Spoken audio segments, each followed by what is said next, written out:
결혼 6년차 주부입니다. 시어머니께서 작년 이맘때쯤 갑작스런 병환으로 돌아가시게 되었어요. 아버님이 혼자 사신 지 6개월이 지나고 나서 저희 집 근처로 이사를 오셨습니다. 아무래도 아버님이 시어머니 없으면 혼자서 아무것도 못하시는 분이라서요. 시어머니 병환으로 입원하게 되시면서도 아버님 걱정된다며 병원에서 잠깐씩 외출 나와서 다른 건 안 하시고 아버님 댁에 냉장고 가득 반찬 채워놓으시는 게 일이었어요. 저희가 병문안을 가도 아버님 꼭정밖에 없으셨고요. 아버님이 전기밥솥 쓰는 법도 모르셔가지고는 라면 끓이는 양은 냄비로 밥을 지어 드셨는지 홀랑 새까맣게 태워 먹어 놓았다고 하시더라고요. 아주 자기 없으면 밥도 어디 가서 못 얻어먹고 다니겠다고 어머님이 소가리를 하셨어요.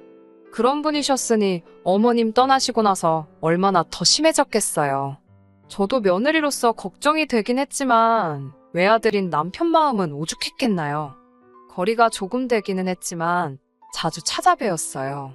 원래도 반주를 즐기던 분이셨는데 어머님 돌아가시고 나서부터는 매일같이 술만 드시고 제가 반찬 몇 가지를 해서 냉장고 채워드려도 입에 안 맞으시는 건지 손도 하나 대지 않고 있더라고요. 집안에 있는 쓰레기들 보면 배달 음식으로 시켜서 드시는 게 뻔하게 보이기는 하는데 저희 없으면 밥도 못 먹겠다고 아무것도 안 드신 척 연기를 하십니다. 남편은 그걸 그대로 믿고 우리가 아니면 아버님 굶어서 돌아가시겠다고 한동안 매 주말마다 아버님 댁에 찾아가야 했었어요. 자기 아버지 일인데 제가 어떻게 거기다 대고 아버님 배달 음식 시켜 드시고 있다고 저거 다 연기하시는 거라고 어떻게 말하겠어요? 라고 생각을 하고 있었는데 차라리 남편 기분 상관 안 하고 있는 대로 그렇게 말을 할 걸 싶었어요. 몇 주 정도 그렇게 찾아뵈니 남편이 저에게 넌지시 아버지가 걱정된다고 합가를 하면 어떻겠냐는 이야기를 꺼내더라고요. 저도 처음에는 반대를 하다가 자식이 자기 부모 걱정하는 게 당연한 일이고 이대로라면 매 주말마다 1시간 거리에 아버님 댁에 가서 같이 저녁 식사하고 오는 게 일상이 될 것만 같아서 합가까지는 안 되겠고 저희 집 근처에 적당한 방이 있으면 월세로 얻어드리자고 했어요. 방을 알아보고 있는데 아버님 끝까지 본인은 아파트 아니면 안 살겠다고 우기시는 바람에 또 예산의 2배가 가까이 되는 돈을 쓰게 된 건 말할 것도 없고요. 혼자 사는데 집까지 비좁아 있으면 자기가 꼴이 우습지 않겠냐고 하시는데 마음은 알겠지만 그래도 조금 현실적인 부분을 봐주셨으면 하는 생각도 들었지만 끝까지 고집을 꺾지 않으시더라고요. 남편도 아버지 방 한 개짜리 그런 데 계시면 마음이 편치 않겠다고 조금 더 쓰더라도 거실 크게 딸린 아파트가 좋겠다고 하고요. 당장 애들 학교 갈 때까지는 목돈 쓸 일이 뭐가 있겠냐며 결혼 후 여태 모아놓은 돈까지 다 보증금으로 묶여버리게 되었습니다. 여기까지 해서 끝난 이야기라면 사연을 적지도 않았을 거예요. 저희 집에서 걸어서 5분 거리에 있는 같은 단지 내 아파트를 얻어드렸는데 언젠가부터 아버님이 저녁이면 당연하게 저희 집으로 오시더라고요. 처음에는 혼자 밥 먹기 적적해서 오셨다고 식사만 하고 가시던 게 과일 하나 깎아와 보라고 해서 과일 내오면 그거 다 드시고 가시고 그러다가 텔레비전에서 자기가 좋아하는 프로가 한다고 이것만 보고 가신다고 하시고 그러다 보니 밤 12시가 될 때까지 집을 안 가시기 시작하시는 거예요. 심지어 주말에는 애들 방 뺏어서 거기서 주무시고 가시고요. 그러다 보니 일요일 아침이 되면 시아버지도 동행해서 같이 나들이를 가야 하고 준비도 제가 다 해야 했어요. 이기적으로 보일 수도 있겠지만 저는 사실 애들하고 남편하고만 있는 게 편하고 좋거든요. 아무리 남편 가족이라고 하지만 아버님 계시는데 당연히 저도 행동이나 말투 눈치 보면서 조심해야 하는 것도 그렇고 옷도 집에서만큼은 편하게 입고 있고 싶은데 이상하게 보실 수도 있으니 옷 입는 것까지 더 신경 쓰게 되는 게 너무 불편하네요.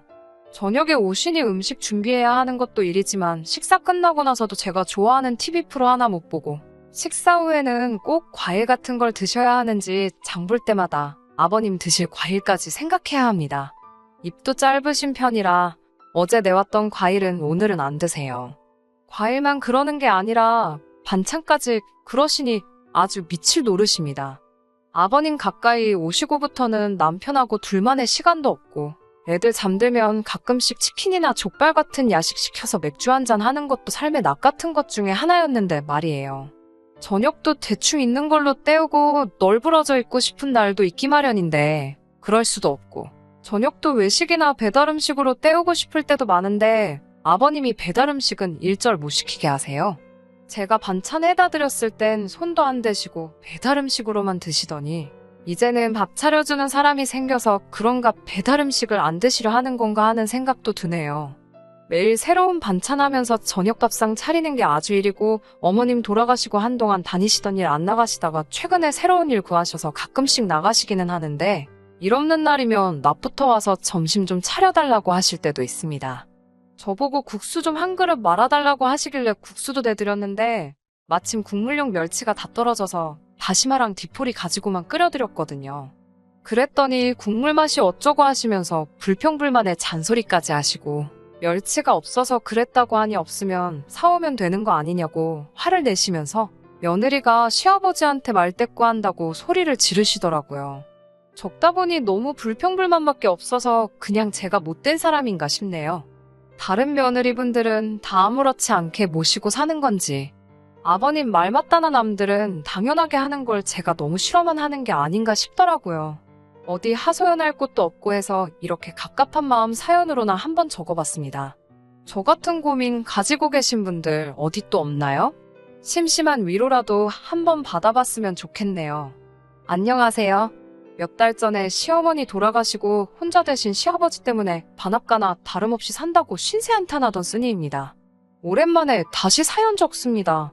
댓글에도 애타게 후기 찾아주시던 분들이 계셔서 최근 상황이나마 한번 이렇게 보내봅니다. 사연 적고 나서 얼마 동안 별로 다른 일이 있거나 하지는 않았어요. 댓글 중에 이혼하라는 댓글도 많이 봤는데 저도 이혼 당연히 생각 안 해본 적 없지만 이제 3살, 5살 된 아이들 두고 제가 일을 나간다는 게 상상도 되지 않고 사실 결혼 전에도 제가 무슨 일을 했어서 경력이 있던 것도 아니고 해서 그래서 쉽게 결정을 내리지 못했나 봐요. 남편한테 말해보라는 댓글도 많았는데 설마 제가 그동안 남편에게 말 한마디 안 해봤을까 봐요. 남편도 제가 고생하는 건 알고 있는지 아버님 일로 말 한 번이라도 꺼낼라 치면 눈치채고서는 자기가 늘 고마워하는 거 알아달라고 하면서 은근슬쩍 넘어가거든요. 거기서 툭 까놓고 말 안 한 제 잘못도 있겠지만서도 아무튼 얼마 전에 제가 참을 수 없는 사건이 터졌어요. 아무 일도 없었다면 후기 보낼 필요도 없었겠죠? 아버님께서 사실 그렇게 깔끔하고 청결하신 분은 아니세요.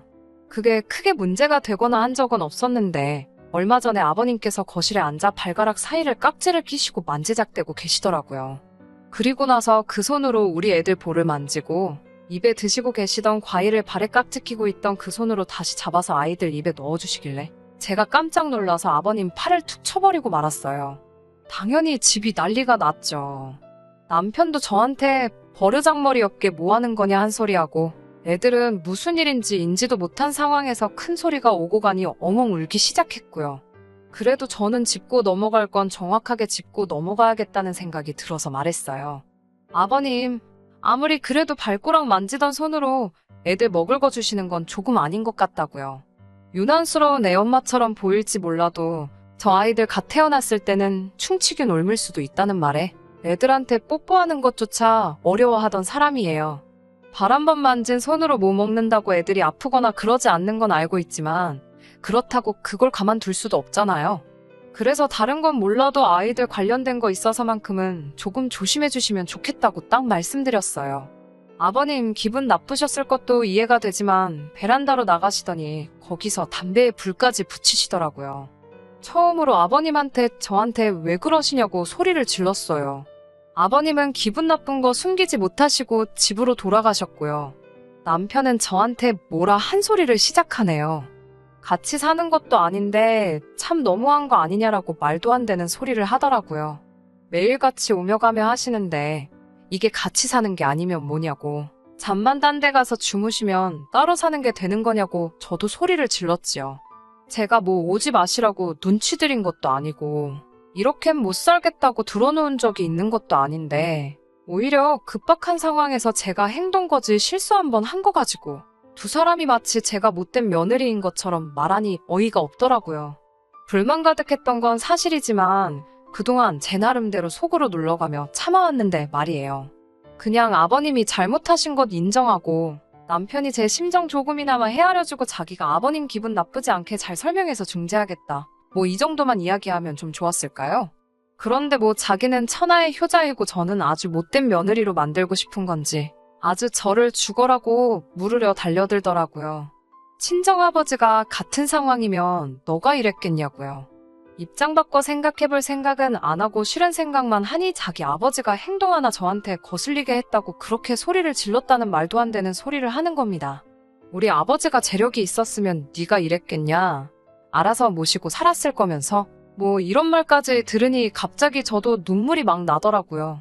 여태까지 불편한 거 참아오면서 노력하고 고생한 거는 하나도 안 보고 애들한테 더러운 거 먹일까봐 한마디 한 걸 가지고 제가 이런 취급까지 당해야 한다는 게 너무 화가 나고 억울해서 말이에요. 남편 말 맞다나 시아버지가 제 친아버지도 아니고 말 그대로 시집올 때 받은 거라고는 남들 다 받는 만큼보다 모자라게 받은 것밖에 없습니다. 그나마 이제 좀 자리 좀 잡고 살만해지니 저금이라고 모은 거 보증금으로 들어가고 우리 생활비에서 쪼개서 그 비싼 월세 내드리고 있는 건데 제가 뭘 모자라게 했다는 건지 계속 바라고만 계시고요. 더 말하고 싶지도 않아서 방으로 들어갔습니다.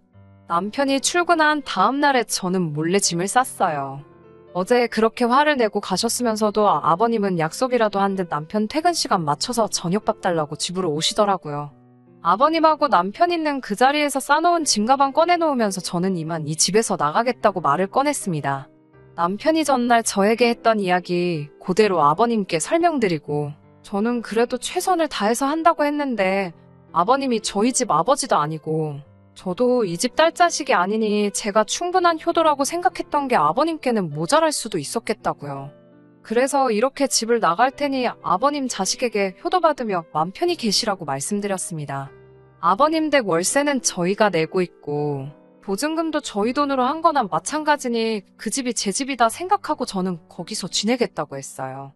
아이들은 제가 돌볼 테니 걱정하지 말고 잠들기 전에 너무 놀라게 하고 싶지 않으니 내일 아침에 와서 데려간다고 하고 저는 집 밖으로 나와버렸죠.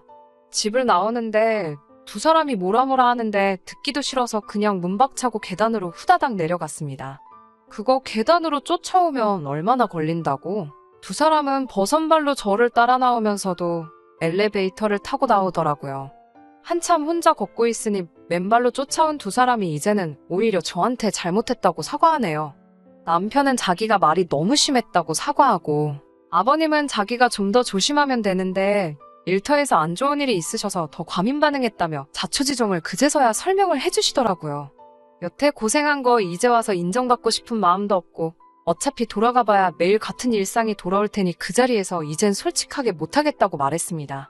남편만큼은 아니겠지만 아버님 걱정하는 마음 똑같고 저도 최선을 다해 잘하고 싶지만 이제는 할 만큼 한 것 같다고 매일같이 이렇게 더 했다가는 마음에서 우러나와 해오던 효도였는데 더 이상 그렇게 해드리지 못할 것 같은 기분이 든다고 솔직하게 말씀드렸어요.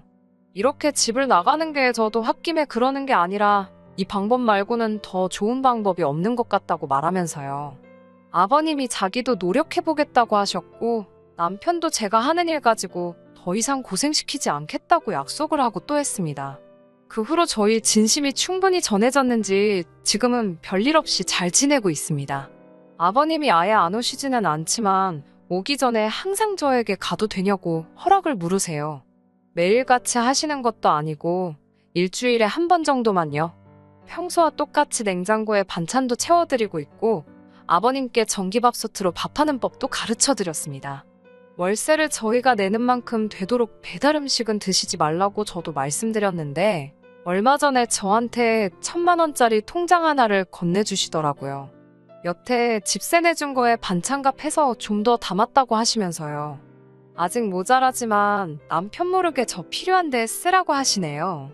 결과적으로는 잘 풀린 것 같지만 그동안 제가 받아온 맘고생은 진짜였어요. 이런 물질적인 걸 받자고 한 행동도 아니었지만 오히려 이렇게 조금 거리를 두고 나니 그제서야 서로가 서로의 진심을 알게 되는 계기가 된 것 아닌가 싶습니다. 아예 후련하게 떠나버렸어야 했을까요? 저도 모르겠네요. 하지만 제가 애초에 원했던 이런 관계라면 저는 조금 더 시간을 가져도 괜찮다는 생각이 들어요. 후기 기다려주셨던 분들, 제 사연에 댓글 남겨주신 분들께도 전부 감사드립니다. 여태보다 더 안 좋은 일이 생기기 전까지는 제가 또 사연 보낼 일은 없을 것 같아요. 그런 일이 없는 게 더 좋은 일이겠죠? 아무튼 제 이야기는 여기서 마치도록 하겠습니다. 끝까지 들어주셔서 감사합니다. 오늘의 사연은 여기까지입니다. 구독과 좋아요, 알람 설정 부탁드리고 더 좋은 사연으로 다시 찾아뵙겠습니다. 감사합니다.